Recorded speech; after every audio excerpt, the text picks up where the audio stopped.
이거를 그냥 완만하게 해야 된다 그래가 옆으로 저 이래 돌려갖고 치시는 분들이 의외로 많다고. 그러면은 중력의 힘을 하나도 내가 떨어져서 털고 던지는 중력의 힘을 이용할 수가 없어요.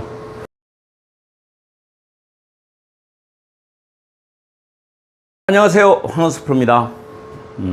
오늘은 우리 아마추어 분들이 또 특히 우리 토카 골퍼님들이 우리 이 구독자도 마찬가지예요.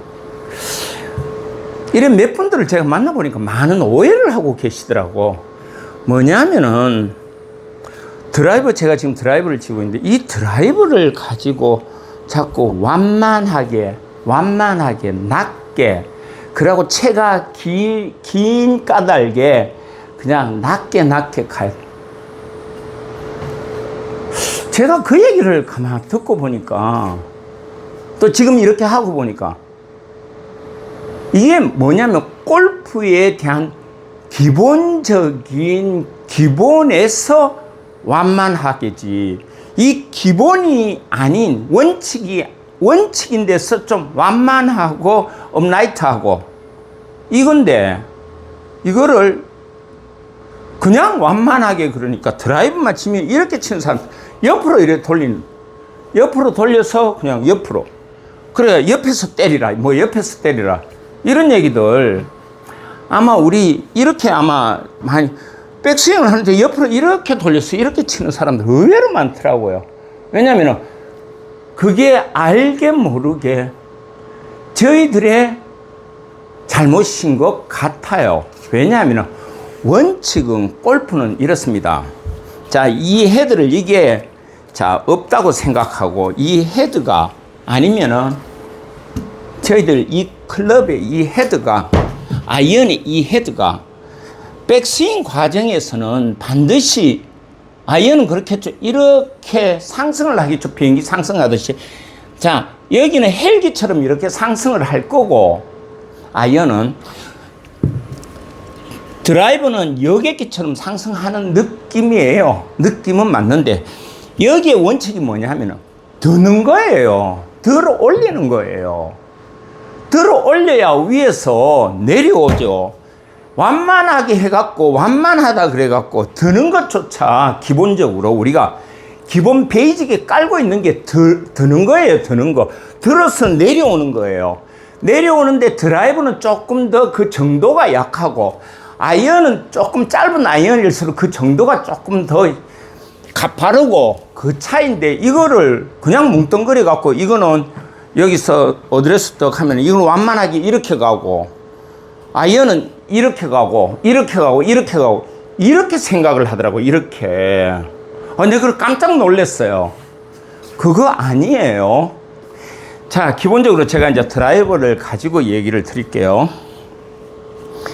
드라이버를 이렇게 낮게 이렇게 가는 사람들이 왜 이러냐고 제가 연습장에서 하시는 분들한테 여쭤봤어요. 몇몇 사람들한테. 드라이버는 완만하게, 낮게, 채가 기니까 이렇게. 거기에는 뭐가 있나 보면 채가 들려야 된다는.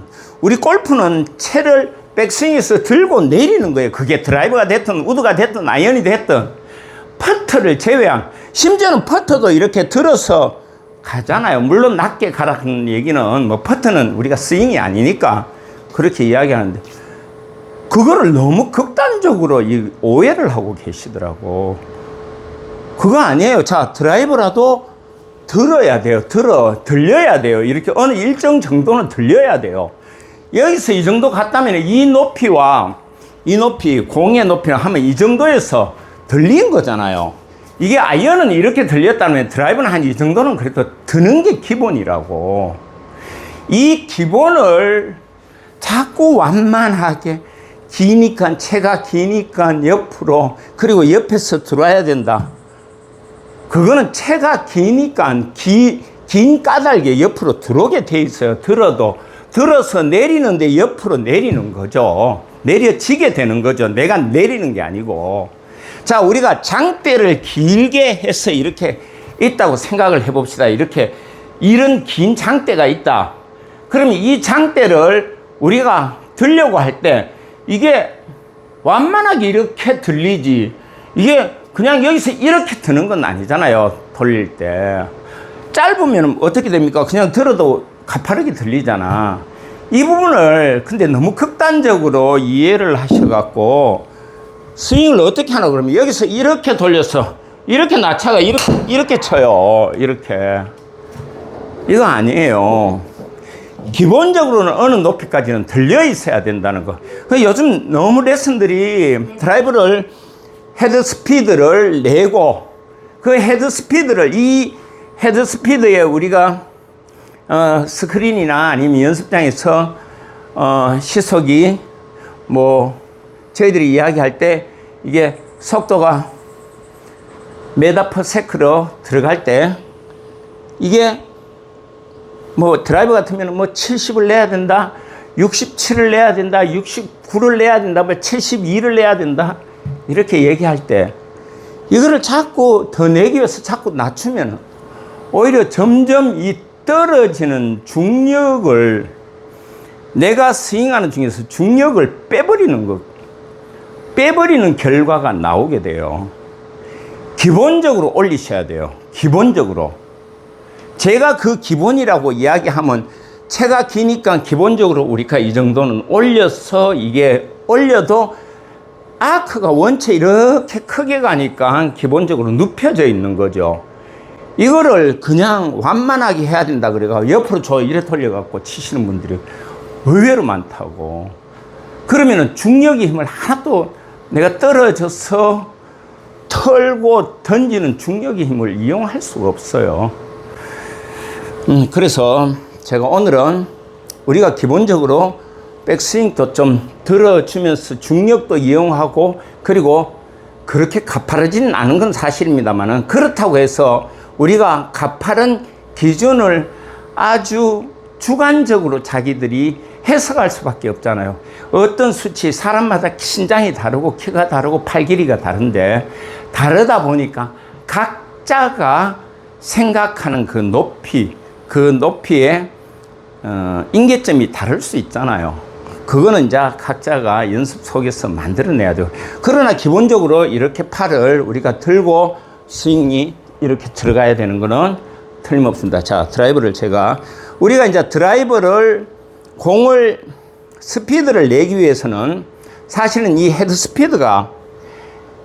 스피드를 내기 위한 제일 첫 번째는 바로 우리가 팔의 유연성과 손목의 유연성입니다. 손목이 아주 부드러워야 돼요. 부드러워야 되고 팔의 유연성도 부드러워야 되는데 이렇게 부드러웠다 하더라도 내려오면서 다운스윙 때 대부분 손목에 이렇게 힘을 줘서 치는 게 아니고 이 손목이 내려오는 단계에서도 이렇게 앞에서 보면 부드럽게 넘어가 줘야 돼요. 헤드가 이렇게 옆으로 부드럽게 넘어가 줘야 돼요. 이렇게. 이게 기본적으로 돼 있어야 돼요. 그리고 여기에 또 더 하나 붙이면 헤드 스피드를 내기 위해서 폭발적인 비거리를 또 내기 위해서는 몸에 브레이크를 장치를 하는 골반의 움직임이나 아니면은 몸통에 우리가 체중 이동을 통한 슬라이딩을 하면서 체중 이동을 통한 브레이크 현상을 만들어내는 거.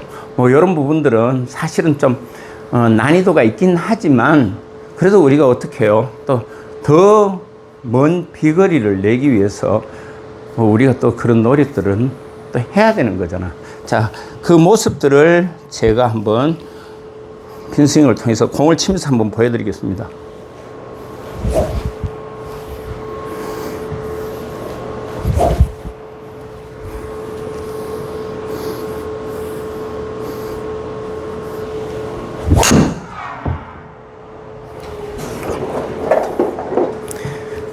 다시 한번요.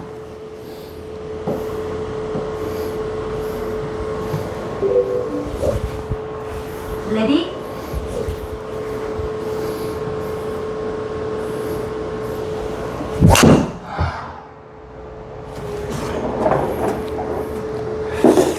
방금처럼 제가 이거를 볼을 치면서 채를 이렇게 던져들 때 Ready? 손목을 이렇게 아주 부드럽게 섰어요. 부드럽게 서서 높은 데서 우리가 들어올린 상태에서 떨어뜨리는. 그러니까 제가 여기서 이쪽으로 떨어뜨렸을 때 이제 몸의 체중 이동이 시작되는 거죠. 시작되면서 떨어뜨리는 느낌. 이쪽으로 떨어뜨리는 느낌. 그러니까 공이 완전 뒤쪽이죠. 여기서 떨어뜨리면서 우리가 회전으로, 손목의 부드러운 회전으로 이렇게 가는 이런 느낌. 지난 시간에 우리가 부드럽게 이렇게 손목을 부드럽게 세야 된다라고 이야기를 하면서 제가 공을 칠 때의 어떤 느낌들, 그 얘기를 했던 것을 기억해내면서 자, 가서 부드러움이 결국에는 이런 거예요. 똑같은 거예요. 우리가 검도를 할 때 이게 날이라면은 이 날을 가지고 집단을 베는데 이게 가속도, 그러니까 내려오는 그 가속도로 단박에 한 방에 내려오는 이 느낌. 그러니까 여기서 우리가 연습을 할 때는 구간별로 하지만 사실은 실전에서 우리가 공을 칠 때는 여기에서 백스윙에서 다운스윙, 원투. 그러니까 우리가 이제 리듬을 일전에 한번 제가 얘기했듯이 어드레스 트리거 하면서 하나, 둘, 셋. 이런 느낌으로 단박에 원피스 스윙으로 단박에 들어가야 된다는 거. 이렇게 했을 때 내가 헤드 스피드를 더 Ready? 제대로 좀 더 나은 스피드를. 그래서 우리가 대다수 우리 아마추어 골퍼들이 가장 크게 저지르는 실수가 임팩트 순간에 여기 내려와서 손목을 잡고 헤드로 이렇게 때리는 느낌. 이건 사실은 본인은 세게 때렸다고 하지만 사실은 잡는 순간에 이건 브레이크 걸리는 거잖아. 브레이크. 어쩌면 그 브레이크는 거기서 걸리는 게 아니고 여기서 걸려요. 여기서 발에 왼발 날 이 뒤쪽으로 이렇게 거는 거예요. 걸고 튕겨 나가고 여기서 왼발 뒤꿈치 날로 튕겨 나갈 때 이게 여기 이렇게 열려지는 거죠. 발의 모양이 이렇게 열려지는 거죠. 여기서 잡고 날로 잡고 여기가 열려지는 거죠. 여기서 그립을 잡아가 브레이크 거는 거는 하지 마세요. 그거 하시는 거 아니에요. 뭐 이렇게 해갖고 여기서 브레이크 잡는 그거 생각하지 말고 몸으로 하체로 잡아주는 거예요. 그리고 팔은 갔는데 이 짧은 팔이 삼두가 들어오면서 이 손만 부드럽게 하면은 이게 튕겨 나간다고. 전완근이 돌면서 튕겨 나가고 결국 우리는 붙들고 브레이크에서 여기서 최대의 관성이 일어난다고. 그때 왼발 쪽, 바깥쪽에서 왼발의 날로 브레이크를 잡는 거예요. 하여튼, 이런 형태의 드라이브 중에서 오늘 뭐 주제에 조금 벗어나긴 했지만, 들고 내려오는데, 물론 내려오는 방향이나 이런 게 아주 중요할 수는 있겠습니다만, 일단 기본적으로 들어서 내려오는데 너무 완만하게, 낮게, 옆에서 이걸 너무 의식하지 마시라고. 그거는 우리가 체가 기니까 저절로 그렇게 만들어지는 부분이고, 다시 한번요. 저절로 만들어지는 부분이기 때문에 그거를 굳이 막 의식해서 드는 것조차도 안 들어버리고 이러면은 중력이 다 빠져나가 버리고 내가 고유하게 그 클럽에 갖고 있는 전체의 무게감을 우리가 공에 파워를 전달하는데 이용하지 못한다는 거, 그거를 꼭 명심하시고, 내용이 괜찮았으면 구독과 좋아요 좀 부탁드리겠습니다.